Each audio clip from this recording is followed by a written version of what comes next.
Hi, so my name's Alex Seropian. I'm a founder of Bungie. Hi, I'm Hamilton Chu. I'm producer on Halo. This is Halo. We've been working on this game for, a little over 3 years now. It's a project we started after Myth of Fallen Lords came out. And it's evolved a ton in that amount of time. It started as it was a really small team of a couple of engineers basically working on some technology that they were going to use for an RTS game. And at some point in those early stages, they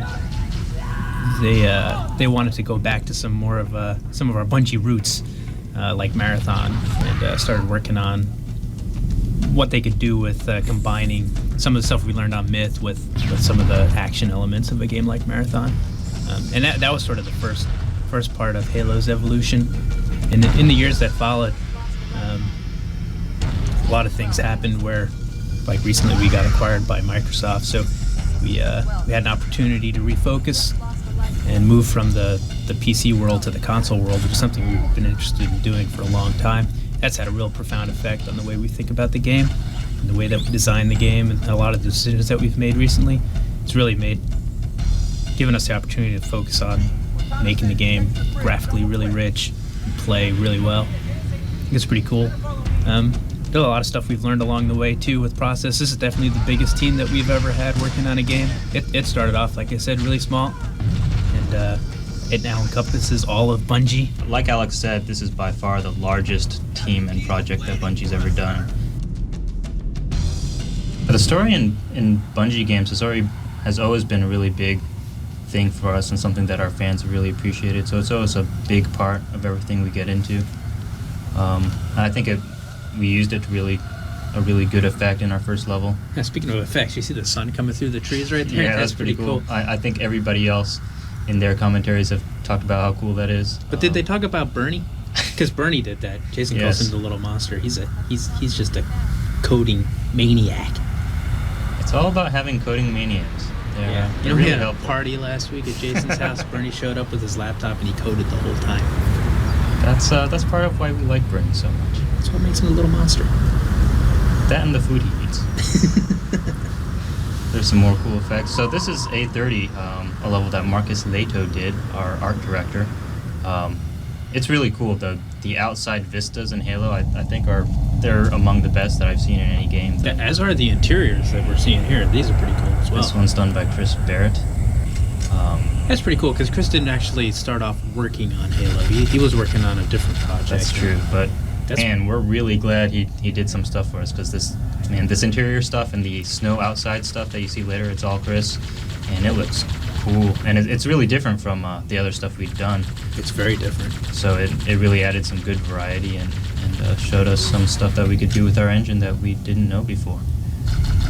Looks like we're running through all the weapons here. The weapons were designed by Rob McLeese. Rob was actually one of the first people that we hired at Bungie. He's been here for 6 years. He's really into guns. Yeah, and he just got married, which is kind of weird. He married somebody who works here too. Yeah. A woman, Lorraine. Yes, we have a woman. She's married though. Yes, she is. And now it looks like we're running through the characters here. Here's the Jackal. A while ago, you could shoot through his shield pretty easy, but then we made his shield really fairly impenetrable. Yeah, that made it really nasty. That's a stealth lead. That really stealth effect's really cool. That's Bernie again. Yeah. Man, that's cool. Yeah, Bernie did a lot of the cool shaders that are in the game. This hunter character is really cool. He's got these spines that they'll twiddle when he's nervous. And he's got this cool neck that you can see when he dies. He's got a real soft spot on him. You could actually kill him one shot with the pistol shot in the back. Bink. But that's not to say he's a wuss or anything, because he could kill you real like easy. This. Yeah. Boom. So this was sort of some of the outside stuff that Hamilton was talking about. Chris Barrett did.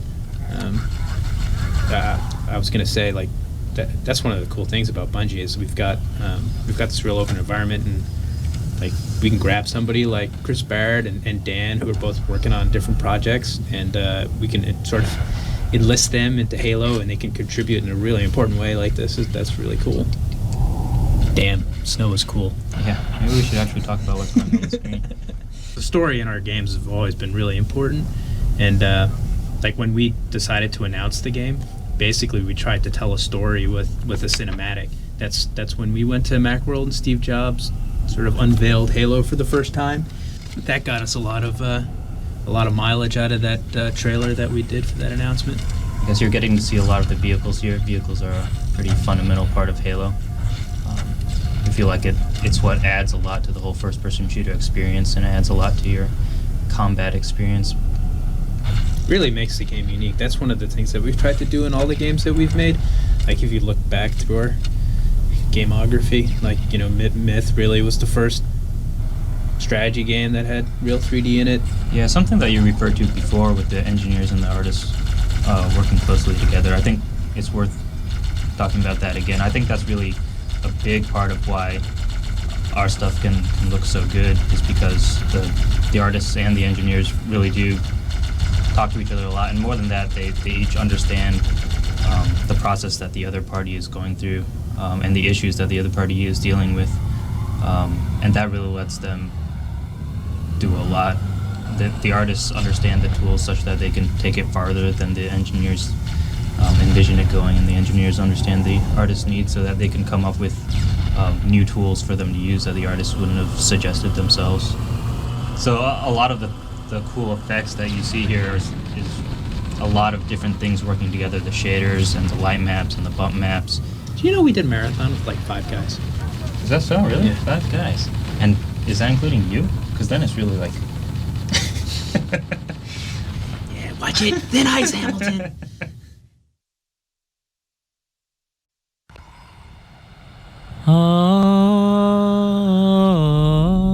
I'm one of the monks. I also write the music for Halo and work on the sound design. I'm Marty O'Donnell, and this is my little friend. Bigger than you think, O'Donnell.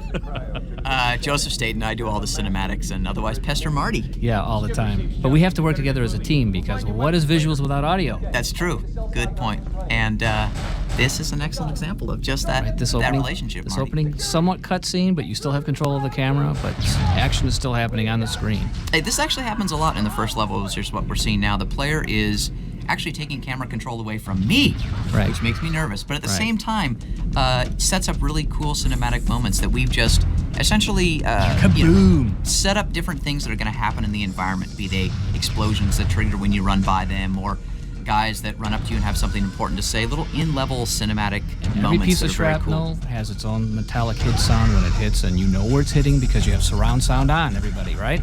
Don't badger them, Marty. Oh, if they well, have sorry. the system, they'll use it. It's a good system. But really, this whole first part of the game, when you're on your ship, the Pillar of Autumn, this big, massive, kilometer-long cruiser, you are essentially being boarded by the aliens, and we really wanted to give the player in real time that feeling of panic, terror, as the aliens tear through your ship. And there's Mendoza. Mendoza, actually, the Marines each have unique personalities and names. And look at because, that throw. That's a great grenade throw. Great moment. So every time you meet a new Marine, he's going to, well, maybe have something interesting to say, but he's going to have a unique voice, and that voice will stay with him throughout his lifetime. Which is brief. If you're trying to protect them. Marty. Oh. And this is a part of an insertion cinematic, what we call the cinematic moments at the beginning of a level, where we introduce the level to the player, show them the environment they're going to fight in, maybe show them a preview of the enemies they're going to face, that sort of thing. And hear the ambient background of the birds and the wind and the Covenant dropship coming from far away, and the music swelling as you see the sun. And this is actually a pretty Of challenging course, you're not environment. hearing that at this moment. You're hearing us. Right, sure. But, okay, just pretend. But a pretty challenging environment to actually try to create cinematics for and add sounds to, just because it is so big and imposing. And a giant waterfall over to your right, which is echoing off the cliffs. And it really, truly is echoing because we have environmental modeling, digital signal processing chip on the Xbox, which we can set to all sorts of environmental models. Like this is a huge room with a really big echo. And this is the Arnold Schwarzenegger shot. I don't know why you refer to that as the Schwarzenegger shot. Don't you when remember it's that movie? clearly a sort of Godard. Godard. Anyways, that's another insertion cinematic, again, showing the player who they're going to fight, where they're going to fight them. Yep. And if you're quick enough on this level, you can actually steal one of the Banshees, this alien flying vehicle, from the aliens before they're able to get into it. And to show you how big it is, I think if you were to get in this Banshee and just fly straight across to the other side, it still takes you like 20 seconds. It's a really big And every one of space. those little plasma hits, when it hits the wall, has its own little unique burning sound, which was actually- partially my mouth noise, by the way, for those of you who didn't know that. That's gross, dude. Yeah, okay. But Mouth I mean, noises are good for games, trust me. Because you know what, they're good everybody for else... something else Hey, too. hey, hey! Edit that out. All right. Yeah. Okay, so where are we? Look at those hooves that these guys have. Those creatures are great. You know, whenever you kill one of those creatures, you should definitely get up close and just look at it for a while, because it's unbelievable what it looks like. Actually, we don't really spend a lot of time luxuriating on and actually showing you the aliens in the cinematics, Right. which is too bad, because every little piece of them has a sound when it clanks. This hunter's armor, his shield, Right. for Even example. when he's breathing, he makes sounds, and it's tied directly to the way his idle animations work, and then his action animations. My favorite sound I think I've heard that you've created so far, Marty, though, is when you sneak up behind one of these hunters Yeah. and you melee attack them in the game, Yeah. and then I'm not going to spoil it, but you just got to listen to the sound they make when they die, when they fall forward and die. Kabonk. It's good stuff. Think watermelon Yeah, wrapped there up you in go. a big thing of With a- tinfoil. Right. Baseball Hitting bat. the ground. Yeah. So this is good here. You got the sniper rifle. You get in close.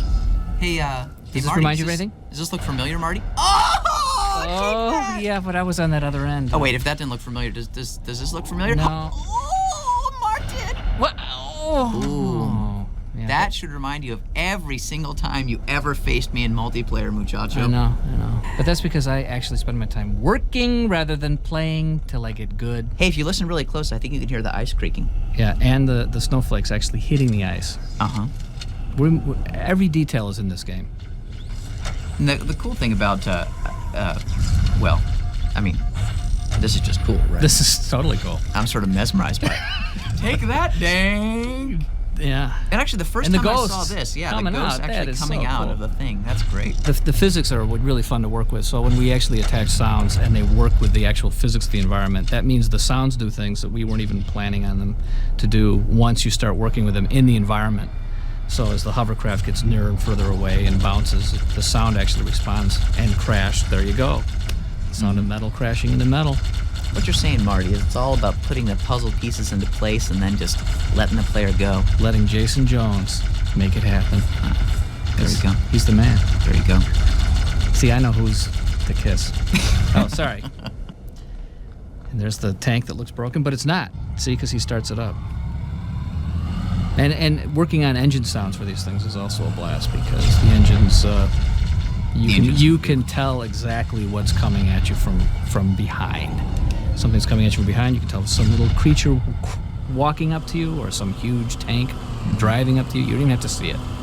A lot of the time in Halo, when you're going through these big environments, we are built in moments of transition. This, though we haven't created the cinematic for it yet, is going to be one of those situations where you come into a new environment that's huge and massive, and you want to show it in third person and figuring out a way to pull back and say, hey, This is how big. this is how big and cool it is. Kaboom! So I'm Steve Abeyta. I'm animation and environment lead on Halo. I'm Shikai Wang. I'm an artist for the Halo team. And you can see here, this is Halo in action. This is more actually kind of a beginning cinematics. And we have thrown in a bunch of cool effects and stuff like that to make the player feel more involved in the game. And you can see the environments are pretty well lit. There's a lot of dynamic lights going on. You see the siren flashing over there per pixel. So actually, we project like a light map onto it. And it's not vertex lighting. It's actually per pixel. You can see that explosion right there too. It's as well. Right, so like all this stuff that goes on is a lot of it has to do with dynamic light and dynamic shading of the environment, which means that we can pre-render light maps, so it'll show you what lights would do in real life, and then in real time we can actually explosions will light up the walls, sparks will light up the walls. You can get Like so. flickering effects. You can turn on a flashlight, which is something that is pretty expensive in video games, so you don't see it too much, but on Halo we've been able to do that all over the place. One thing good about Xbox is it allows us to do multiple passes on texture. So it gives us, you can see that there's self-illuminated lights on the door right there, and like there's bump mapping and reflection mapping onto the surface, so that it simulates more or less like a real environment would do. And so when he flashes that grenade onto the wall, you see like specular highlight on the wall. You see, if you get close enough, you can see that there's bump mapping and all this cool stuff that you just can't get with other consoles. Right, cube mapping, detail maps, everything. I don't know how many maps you guys go through on too each much. one, but there's a lot of passes. This is another great thing about Halo. It's indoor and outdoor environments. Right. And that's one thing you see at the sun over there. Like the sun, one of our programmers made it so that the sun actually creates like a volumetric effect when it passes through objects, so that it would more or less simulate how real world would do.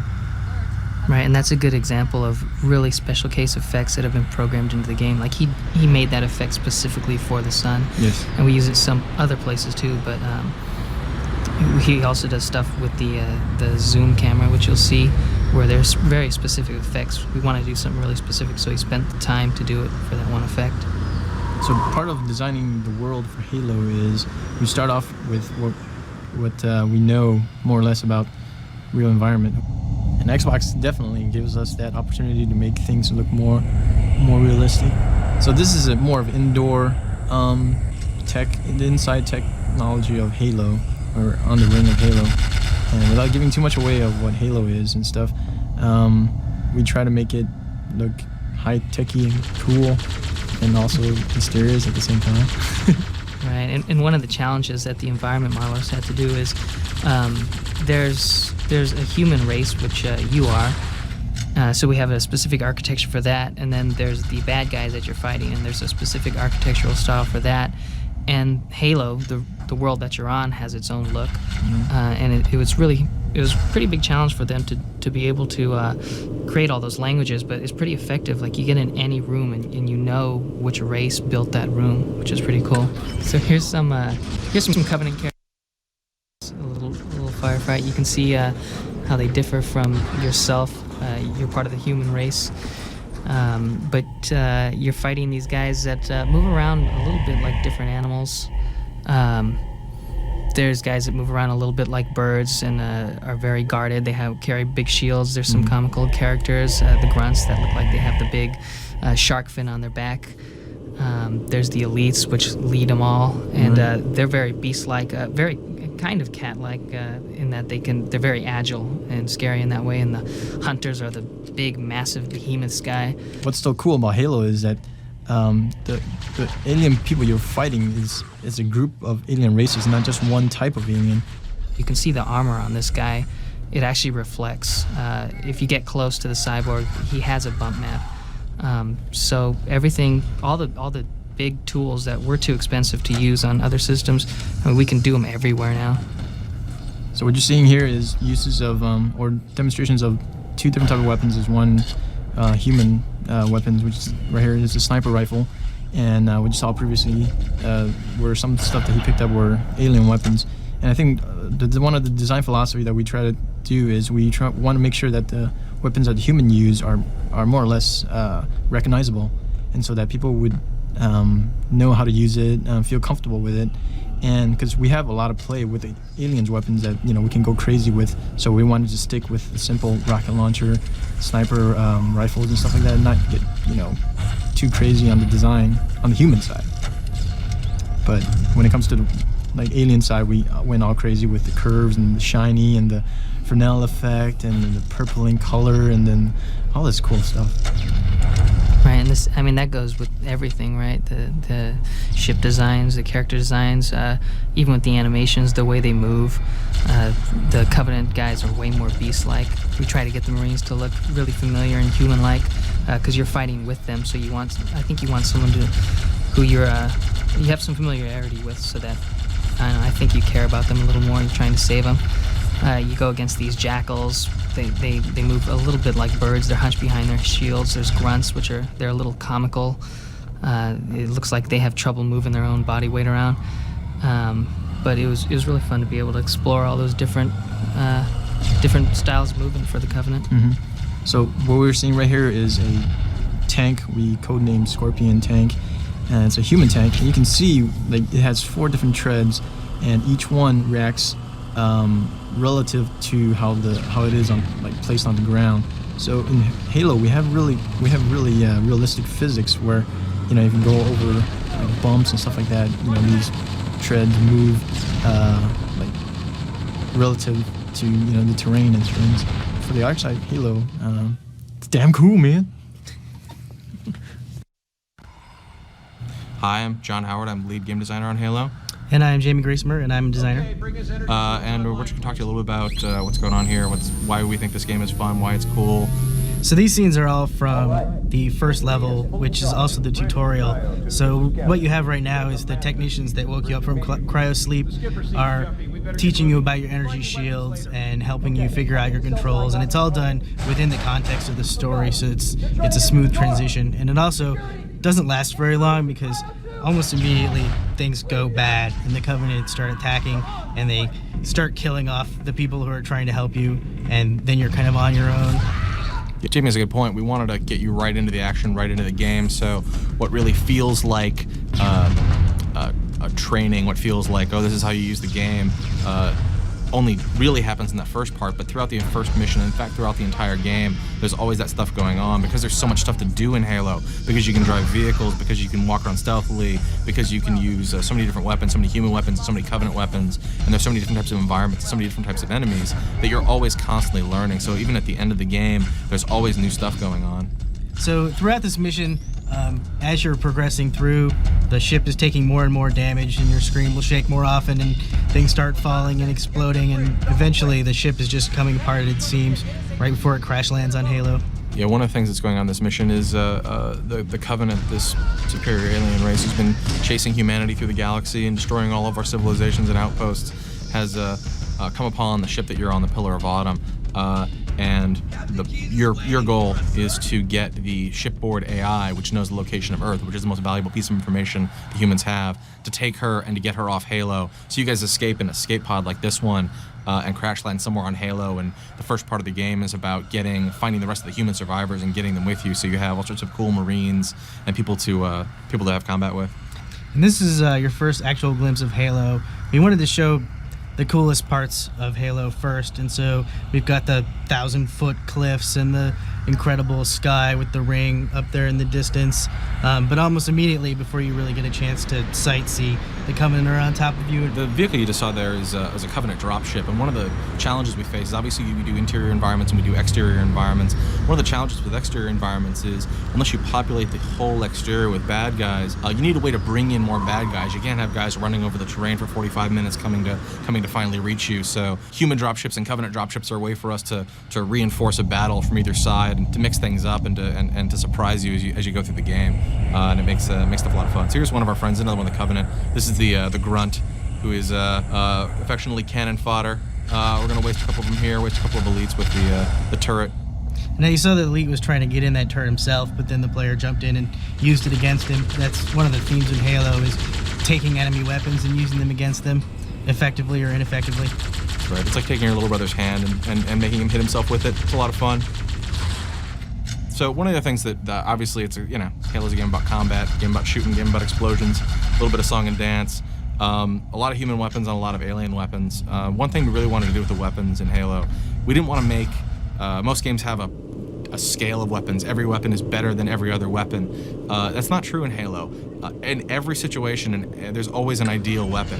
It may not be the one you're carrying right now, but every time there's a place, the last mission in the game even, in places in later missions, and all the time in multiplayer where you're like, oh geez, I wish I had the pistol, or I wish I had the enemy plasma rifle. Always there's a situation where you want different tools. And you can definitely see the different personalities in this situation. The cool stealth elite is just calmly surveying, and the grunts are kind of running around and being a little hectic, and then the giant hunter is just kind of watching for his next opponent. Yeah, the hunter is still truly scary. Haven't worked on this game for a long time now. The hunter is someone I still truly fear for many reasons. Man, you see we're just laying into him right here, and he doesn't care. He doesn't care at all. He's gonna whip our ass. So this is again outside. This is actually a beautiful environment. One of my favorite environments, this snow environment. Taking care of a little business with the elite. We're back to the Marines here. You want to talk about that, Jaime? One of the things we really focused on in Halo is combat with the AI and not just against the AI. So you can see the Marines are helping you out. Sometimes you follow them like you saw from the first mission, and sometimes they follow you and try to help you achieve your objectives. Yeah, so obviously more weapons, sniper rifle, the ice. Actually, one of the cool things with all these different vehicles is you pick up like something like the Ghost or the Warthog, which is the human Jeep with the chain gun on the back. You load the Marines into that. They're weapon ass. You hit across the ice. You take too hard of a turn. You slide into a wall and tumble the vehicle, and they all go flying out. And then the AI, the Marines, are smart enough to go, hey, I need to be back in that Jeep. And as soon as you right the Jeep, they get right back in it with you. This is an example of the enemy using vehicles against you. That's a mortar tank, and this is a Covenant dropship, and it's just dropped 2 Covenant Ghosts, and they use vehicles extensively. And a lot of the fun of the game is to take that charge of the vehicle and take the guy out that's driving it, and then steal it yourself. If we weren't pasting that guy with a rocket launcher, if we would have just hit him with a grenade and sort of glanced him and flipped the vehicle over, you would have seen the same thing where the elite would have gotten tumbled out of his vehicle, fired at you as he ran back to his vehicle, and then tried to hop back in it and use it against you. None of that stuff is scripted or pre-planned. It's all just how the AI knows how to use the environment and how to use the tools that they have against you. This is a great example of an outdoor battle. It ranges across an entire canyon floor. It's a giant terrain, plenty of vehicles, lots of guys, all in the same area, part of the same giant battle.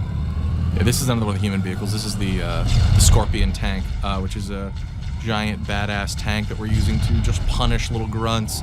That right there is what Halo is all about. It's all about using a giant tank to pound one tiny little grunt and throw him through the air. One thing you didn't see there is the giant turret also has a machine gun on it, so you can be safely cozied in your tank, and while you're waiting for the next round of the Master Shell to reload, to fire off some machine gun rounds and provide some additional covering fire. And what you see right there is you're driving a tank inside of a huge structure, and it's a massive, epic undertaking, and that's really Halo.